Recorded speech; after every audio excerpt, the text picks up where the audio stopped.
shooting my Sig Sauer 938. This is a 9mm pistol. It's basically a shrunken 1911. It's got the same features. It just doesn't have a beaver tail safety.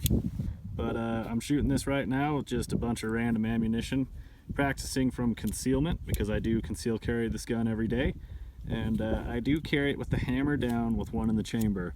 So in an event that I needed to use it, I need to bring the hammer back and shoot my target. So every time I practice, I'm putting the hammer down every time I reholster. And it's single action only, so if you pull the trigger with the hammer down, it doesn't do anything. That's safety on, that's safety off. Single actions will not pull the hammer back for you. It's a very safe gun. You can put your hammer down and your safety on, but if you do that, you can't pull your hammer back. So I would actually have to swipe the safety, pull the hammer back, and then get on target. I could always carry it cocked and locked, but I'm just more comfortable with the hammer down like this. It is not sitting against the firing pin, it's at a half cock position, so even if you smack this hammer with a hammer, it wouldn't go off.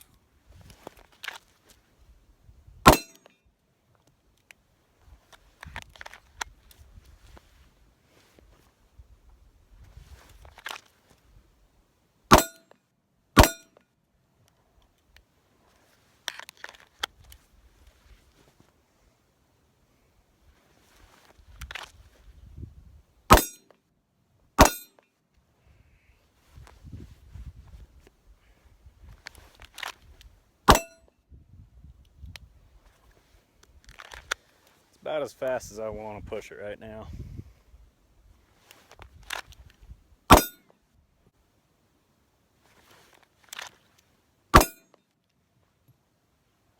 You know what's funny?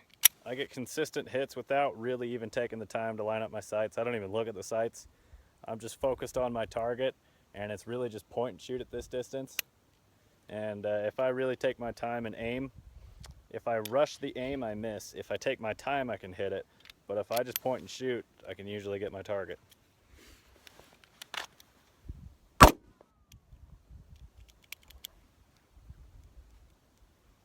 Sometimes Sig Sauer's hammers follow the slide down on my 938. That really concerns me. So from where I'm standing to my steel plates right there, that's probably 20 feet.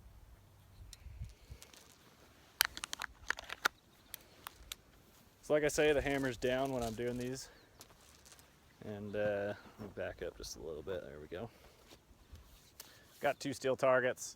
We'll just pull it out and put one on steels relatively quick. I'm not racing, I'm out by myself right now. I don't want to shoot myself, especially where I carry this gun. Right there, I'm not even lining up the sights. All I'm doing is just pointing and shooting instinctively. Seems to get me on target. So let's try 2 shots on one plate with 1 draw. Just 2 shots.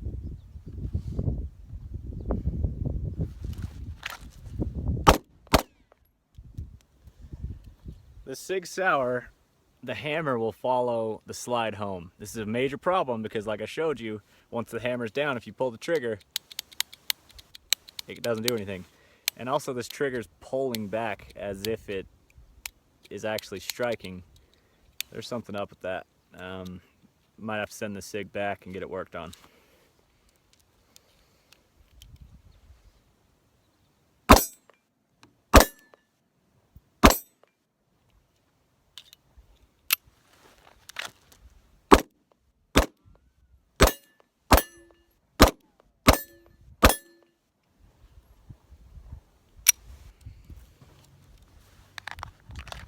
So on my draw, I am sweeping the hammer back, getting on target, and trying to squeeze my trigger, all with trying to do it quickly. Again, I'm not racing here. This is just practice. Let's see, let's draw, shoot one plate, shoot the other plate.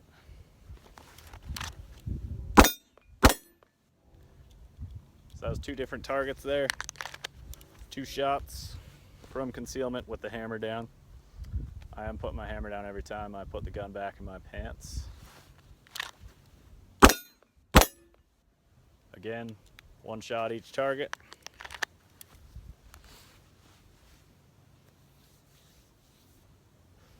I'm using a Lytton custom holsters for a Sig Sauer 938. I think that's about all I want to shoot right now, so we'll continue this review later. Something to consider when shooting steel plates close range with pistols: allow your plates to move. They will absorb impact. And then here's some pieces of bullets. Basically they just smash out flat and drop to the ground below. You can see the copper jacket in the center of it. The rest of it's all just the ass end of the bullet. But pretty interesting. But if you don't allow your steel to move, you'll have ricochets and problems, and you don't want that. That's why my targets are always hanging, to try and mitigate that.